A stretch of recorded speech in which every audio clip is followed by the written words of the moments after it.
Niba uri gushaka akazi ku myanya itandukanye yo kwigisha muri REB, ugomba gukora ibizamini bitatu. Ariko reka tuvuge ku kizamini cy'Icyongereza cyagoye abantu benshi ubwo cyakorwaga ku nshuro ya mbere. Icyo wamenya ni uko iki kizamini gitegurwa na Education First cyangwa se EF. Gutsinda iki kizamini bisaba kugitegura aribyo ngiye kukwereka muri iyi video. Turaza kwifashisha website ya Education First ifitanye amasezerano na REB yo gukoresha ibi bizamini. Waba uri umwarimu usanzwe mu kazi, uri head teacher cyangwa se witegura kuba umwe muri aba, ugomba kureba iyi video kuko iraza kugufasha. Nubona iyi video igufashije, wibuke gukanda like ndetse na subscribe. Mbere na mbere ufungura browser yawe, ukaza muri search bar ukandikamo EFSET.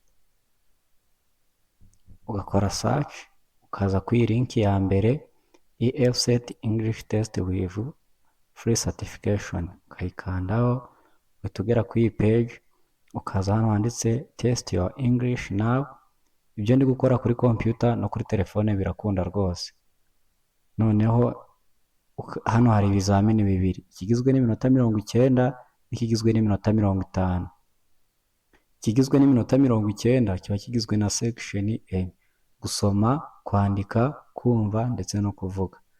None ikigizwe n'iminota 50 kiba kigizwe na section ebyiri gusa: gusoma no kumva.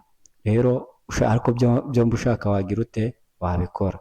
Noneho uraza ugakanda hano handitse Take the test.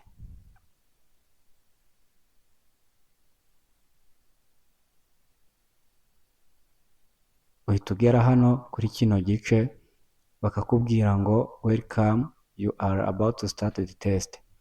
Icyo ukora uraza ugakanda kuri kano kantu ka go to full screen, ukagakandaho ugahita uza hano handitse next.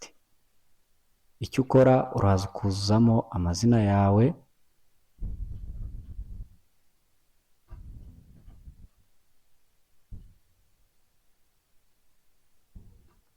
ukaza hano ugashyiramo email address,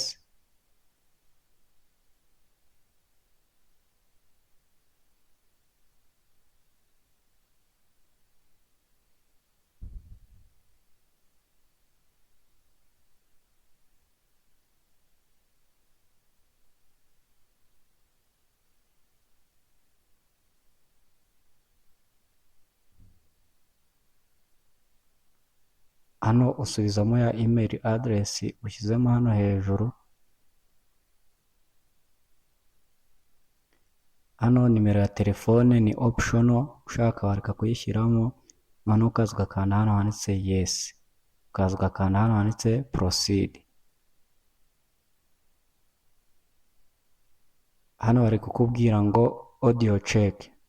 Kubera uba urakora ikizamini cyo kumva ndetse no kuvuga, ugomba kubanza wacekinga microphone yawe cyangwa se ko amajwi ari gusohoka neza. Ukanda hano handitse press play button. This is an audio check. If you can hear this message, please proceed to the task. Hano bari kukubwira ngo can you hear the recording? Yes, iyo uri kumva ibyo uri kurikodinga biri gucamo, uhita ukanda hano handitse yes, continue to the test. Noneho ugatangira ku gice cyo gusoma aricyo bita reading. Ugakanda hano,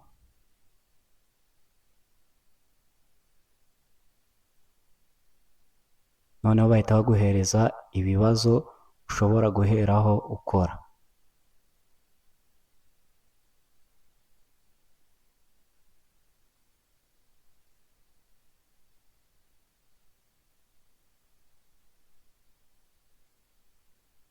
Icyo wamenya hano hejuru hari icyo bita time. Kubona baduhaye iminota 20 ni abari 20. Noneho uraza uri kubona ko hano iri kugira ute, iri kugenda imanuka hasi. Noneho uraza wenda ugahitamo igisubizo cyo ubona ari cyo, ugakanda ugakora ibibazo byose. Nuko ushobora gupracticinga icyo bita English Proficiency Test. Iyi video niba igufashije, kanda subscribe kuri Junior Tech Hub, umeze nkwereka ibintu byagufasha. Ciao ciao.